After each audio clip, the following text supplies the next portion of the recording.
Ayan, shoutout sa lahat at magandang umaga, gabi, tanghali at andito tayo muli sa ating munting channel at mag-reaction video tayo. Pero bago ang lahat ay Merry Christmas sa inyong lahat. Pilipinas, Europe, USA, Merry Christmas sa inyong lahat. Kaya ayan, bago tayo dumako sa pinaka-thumbnail natin, mag-shoutout muna tayo sa founder ng Kalingap na walang iba kundi si Kuya Bal Santos Matubang at ang nag-iisang anak ni Kuya Bal na walang iba kundi si Kalingap Rab at ang may bahay na si Ate Edna Vlogs. At ayan, shoutout na rin sa ating mga kasamahan dyan sa Kalingap Strikers at sa lahat ng mga supporters, viewers, love team supporters, Merry Christmas sa inyong lahat. At ayan, dyan sa thumbnail natin, nakikita ninyo ang mga caption ko.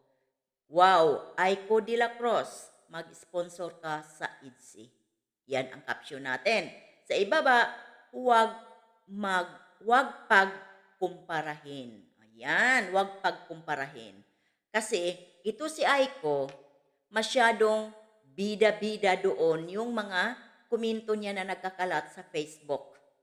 Doon ko nakita ang komento niya sa Facebook na nagkakalat at ang dami kong nababasa doon na mga supporters ng Jumcar na talagang legit na mga supporters ng Jumcar at pinagsabihan siya doon na hindi ka Jumcar supporters. Kilala kasi nila lahat ang mga legit na supporters ng Jumcar. Kaya ka napagsabihan Aiko de la Cruz.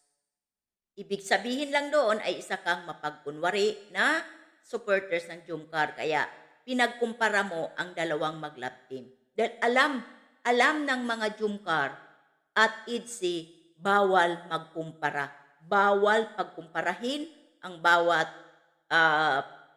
love team. Di ba? Pero ikaw, dahil mapagkunwari ka, pinagkumpara mo, Aiko. Di ba, Aiko? Pinagkumpara mo dahil isa kang huwarang mapagkunwaring supporters. Ha? Ang maganda talaga, Aiko, gawin mo, magano ka, mag-sponsor ka na lang. Dagdag, sponsor na bigatin sa IDSI. Dahil ang Jumcar at IDSI, pare-pareho silang may mga kaya sa buhay. Kaya maraming, ibig sabihin, may mga pera. Ano kaya kung magdagdag ka din sa IDSI, mag-sponsor ka, kung bigatin ka din? Pero kung isa kaling ultimo, katulad ko, ultimo lang, na supporters, huwag ka nang magkumpara. Dahil wala ka naman palang ikabuga. O, di ba? O, di ba?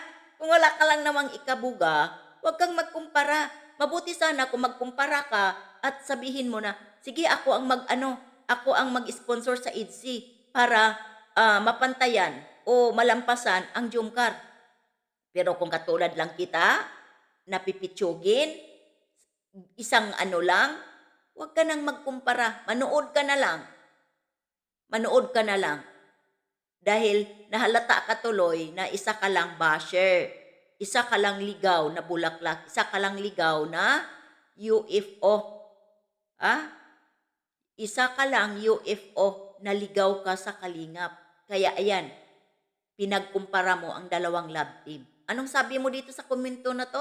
Pero alam ninyo ba, yung picture ko, doon ko nakuha, yung thumbnail kong picture dyan, doon ko nakuha sa Facebook. Doon ko nakuha.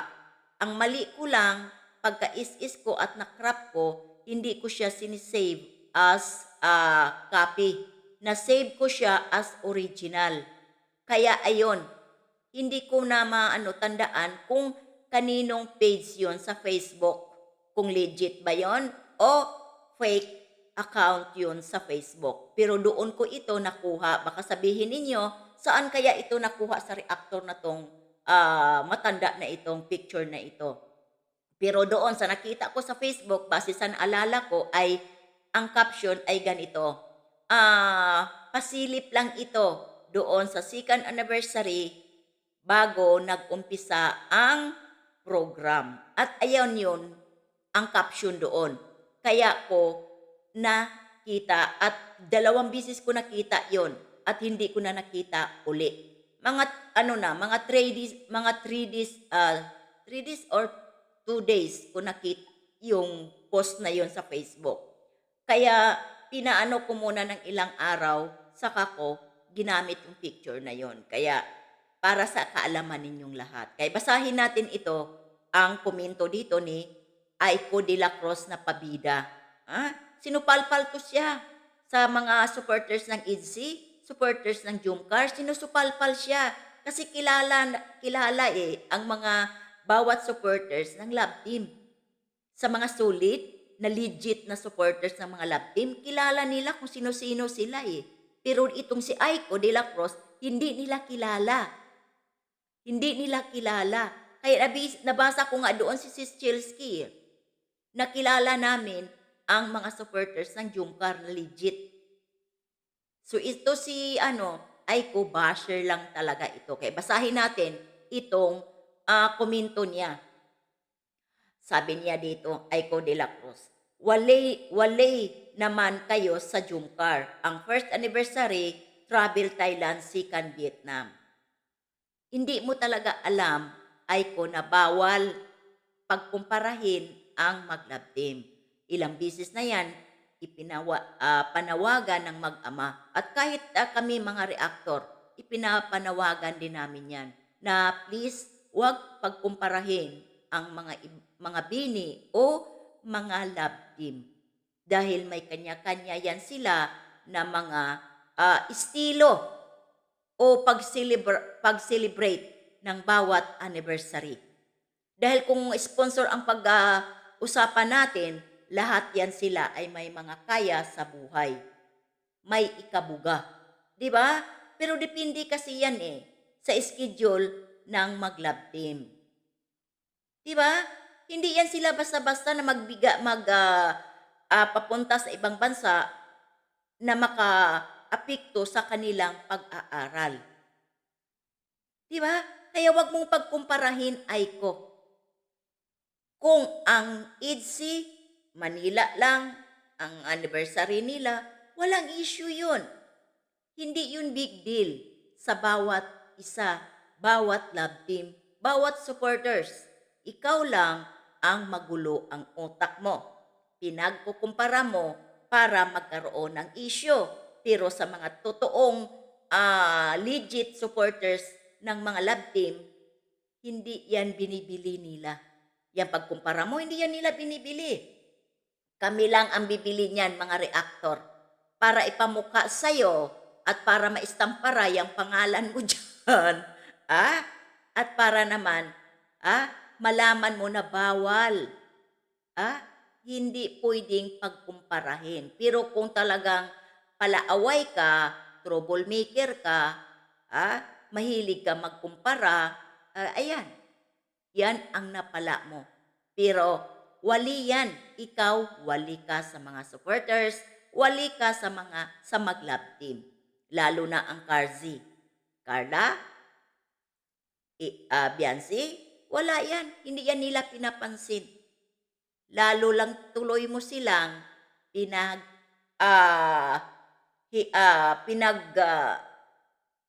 tibay yung bilang magkaibigan nila, Aiko de la Cruz. Wala kang effect, wali ka. Kung wali ang IDC dahil nasa Pilipinas lang, nag-celebrate, wali ka din dito sa mag-love team. Wala kang epekto para sa kanila at lalo na wala kang epekto sa mga solid organic viewers ng mga supporters ng love team. Dito ka lang may epekto sa amin na mga reaktor. Aiko? Kawawa ka, Aiko. Kawawa ka. Dahil iistampara talaga namin, ipopost talaga namin yung pangalan mo. Swerte ka, wala kang picture mo dyan, kundi mga kingkoy. Kingkoy ang profile mo. Diba? Tuloy natin. Ang IDC hanggang Manila lang, Jumcar lang ang may big sponsor para makapag-travel ang love team kasama sila si Kalinga Prab. Talaga? Bakit? nung pagpunta nila ng Hong Kong. Diba sponsor din yon? Ah, sponsor din yon, Aiko? Ngayong darating na 2026, mayroon silang first ah travel ng Bilbit. Ah, first travel ng Bilbit. First time ng Bilbit kasama ang ambassadress. Silang IDC ang unang mag-travel kasama ang Bilbit. Kasama sila si Kalinga Prab dyan. O di ba? Aiko, baka hindi mo alam. Ha? Baka hindi mo alam, March o April, Korea ang first travel ng Bilbit. Oh, baka naman sabihin mo na naman na bakit hindi ang Jumkar? Ha? Bakit IDC? Kasi mahilig ka magkumpara eh. Mabuti pa, mag-sponsor ka. Pandagdag sa mga bigating sponsor ng IDC. Pero kung katulad lang naman kita, pipitsugin, huwag ka na lang magkumpara. Huwag ka na lang magkumpara sa dalawang mag-love team. Manood ka na lang dyan at zipper your mouth. Yun ang bagay sa'yo. Buksan mo ang mata mo at i-zipper ang bibig mo at lagyan mo siya ng lock. Yan ang maganda para sa'yo, katulad mong basher. Legit kang basher. Gaga ka. Nagagatuloy kita. O di ba? Kasi ikaw ay pabida. Pabida ka. Walang pakialam ang mga sponsor. Ang kanila, kung gustong mag-abroad at walang sagabal sa schedule, okay yan sila. Kahit sino. Ang daming bigating sponsor ng IDC. Pareho din sa Jumkar. Kaya wag mong pagkumparahin din ang mga sponsor ng Jumkar at IDC. Dahil pare-pareho silang may mga datong, may kaya ang buhay. Hindi katulad natin, Aiko, na pipitsugin lang. Kaya manood na lang tayo at i-zipper ang bibig natin at ilak. Aiko, kaya hanggang dito na lang. Bye-bye and Merry Christmas sa inyong lahat.